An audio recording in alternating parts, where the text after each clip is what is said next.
Here at VoiceBox for some time. Please give it up for Mary Kaczmarek.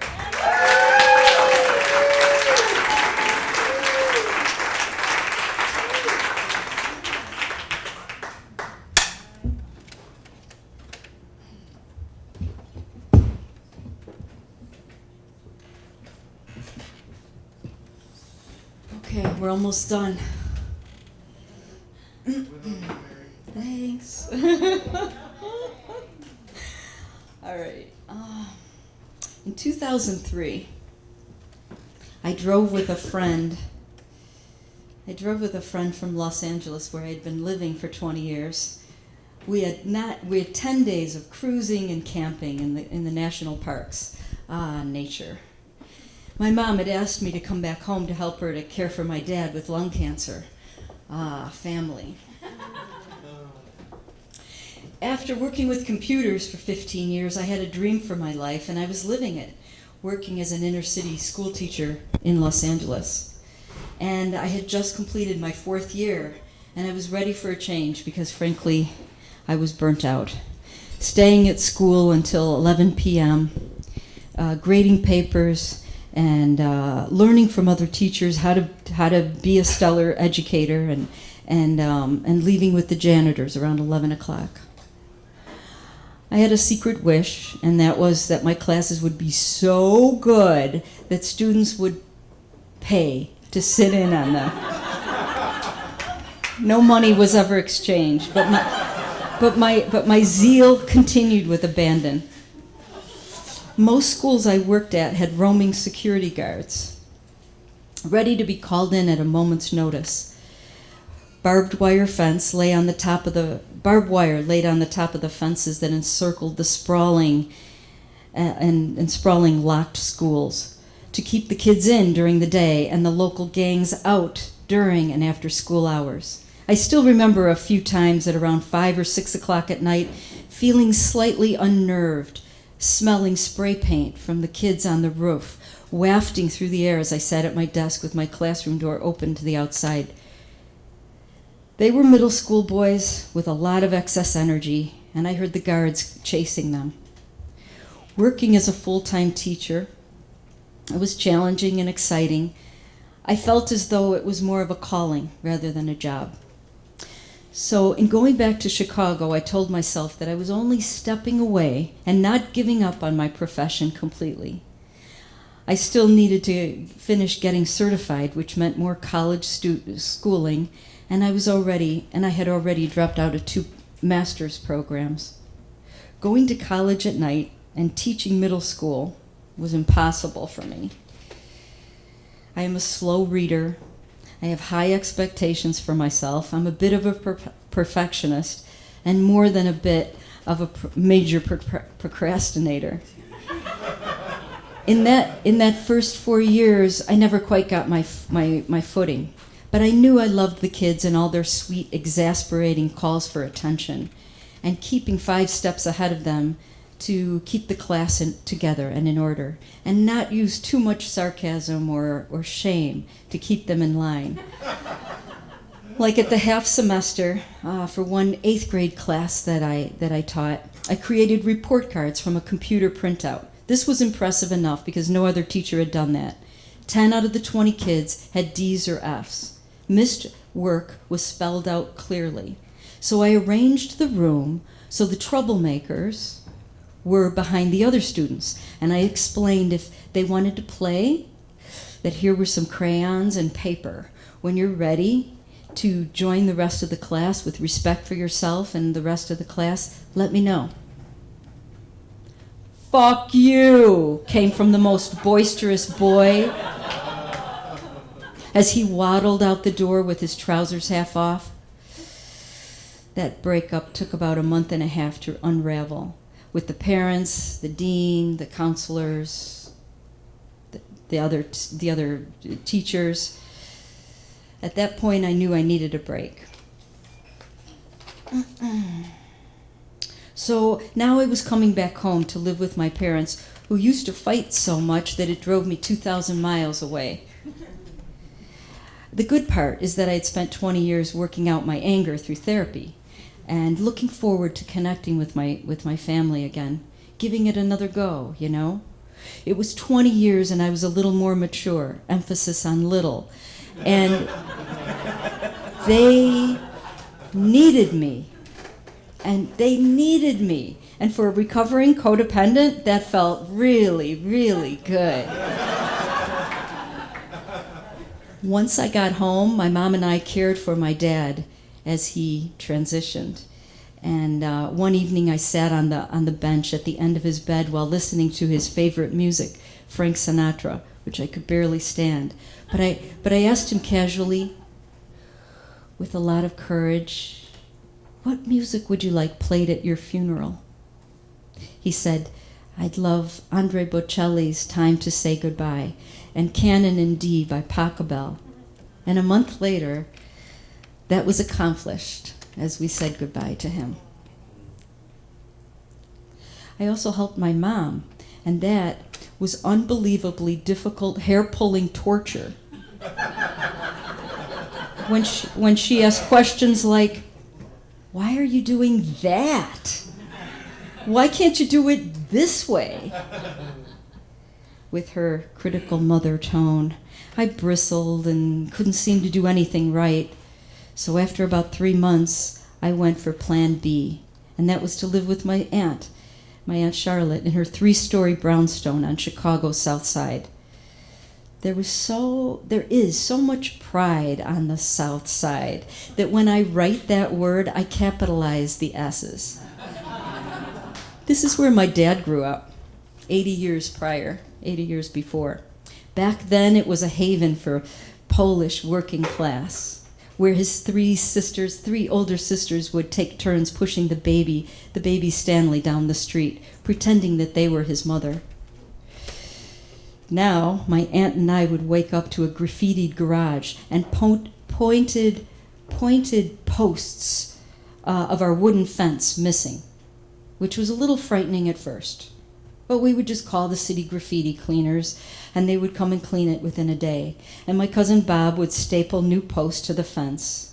But after about a year of this infraction, we responded to the graffiti and the missing posts with the nonchalance of a large tree branch blocking the sidewalk in front of the door.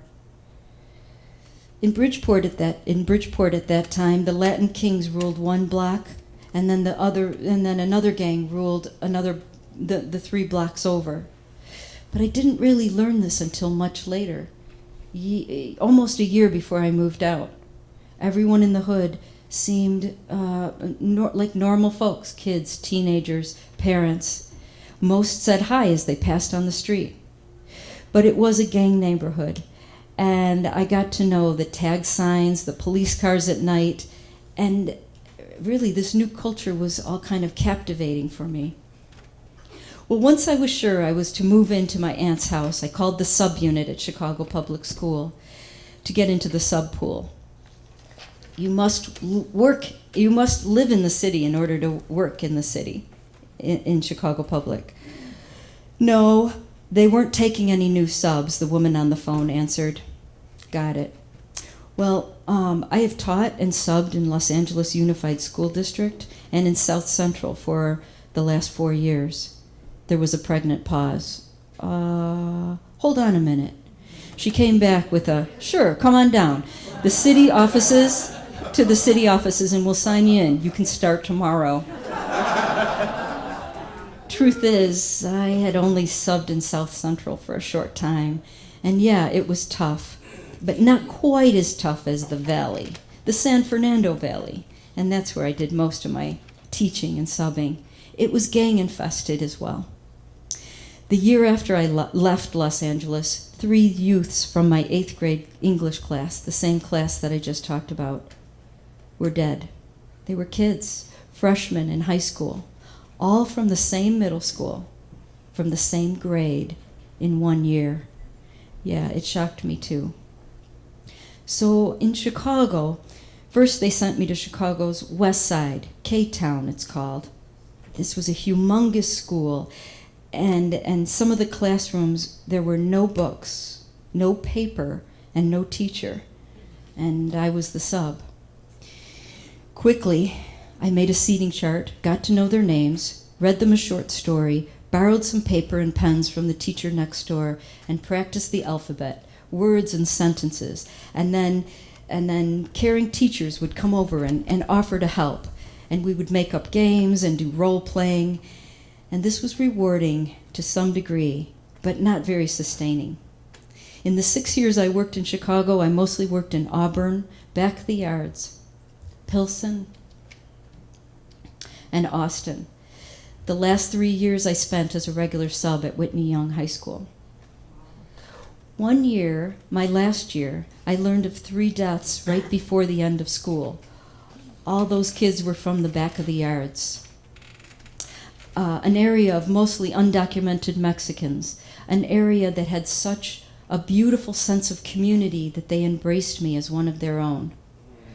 Once in the middle of the night, my car was parked at our house on the street, and the passenger car door was bent so that the thieves could open my car door and take out any valuables. I didn't even notice the broken door until I was halfway to school that morning, and I told one of the grandparents at the school, and he found somebody to fix it, and it was done by the end of the day, $100 and done. The kids that were killed that year, it hit me pretty hard. Right around that time, I applied for a job, a part-time job at Trader Joe's. I was so stressed and so beat down. At that time, I had also had a romantic rejection from a fellow teacher. I just needed to cry in my Trader Joe's pizza. Trader Joe's. I had been shopping there since the 80s, and they had just opened one in River North. Walking in just reminds me of California. There's a joke that says, depressed people tell their therapist, I just want to be as happy as a Trader Joe cashier. Trader Joe's. It's a place where if you want to find your purpose in life, you just aimlessly wander through the aisles. And by golly, you'll find it. And I used to want a relationship. Now I just go to Trader Joe's once a week and make conversation with the cashier. It's the same level of intimacy.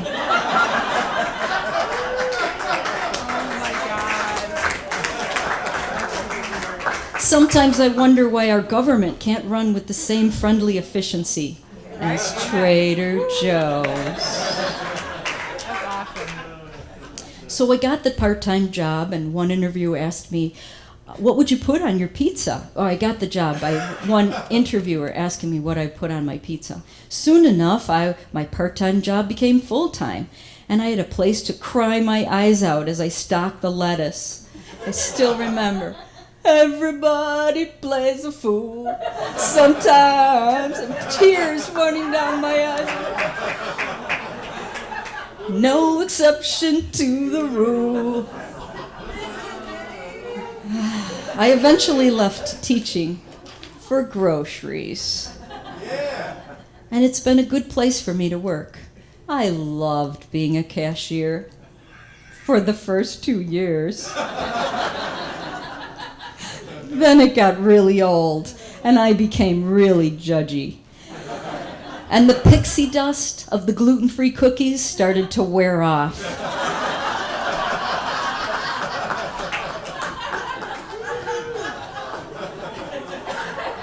And my love turned to like, turned to stress, then job injuries, and more register time than any sane man or woman could handle. I gotta get out of here, I'd tell my friends. Then I got 2 raises a year and a 401k account that they'd add to every first of the year. Is it worth it? No! I cried, and I kept making more money and flexible hours to care for my aunt and my mom, and another raise and more freaking register. Help, I would cry into the phone during my daily morning prayer calls. Help me get out. Everybody plays a fool sometimes. This can't be my life. And a few years went by, and I got transferred to a suburb store in LaGrange, and the people, they were nicer. But where were the freaky customers that made a boring job tolerable?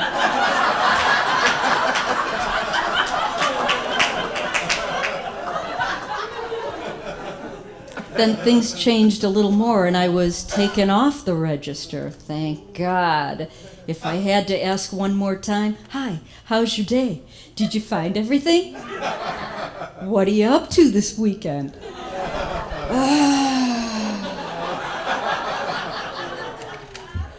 And then after years of petitioning to stock more and cashier less, it happened.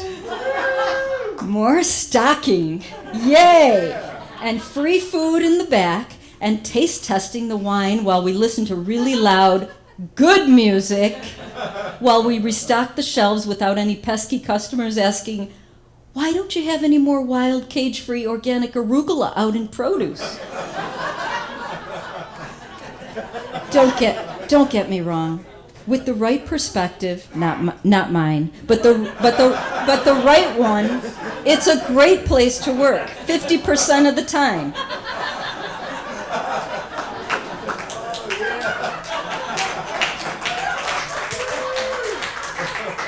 We're almost done.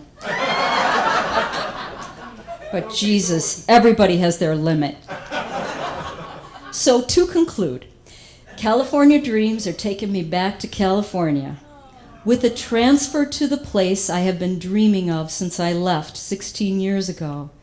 In April, I asked one of the mates, "Is September a good time to transfer to another store?" He said, "Yes, it is. It's perfect." Yeah, perfect. So in 3 weeks, the transfer will happen, and I will no longer be California dreaming. I'll be in California surfing USA.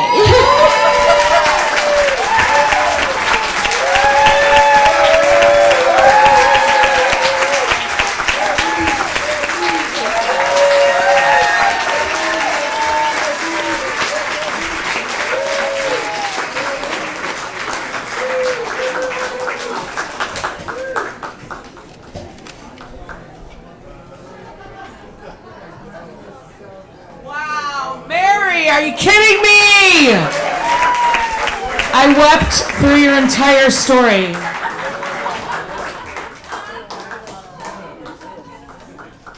And you know I love me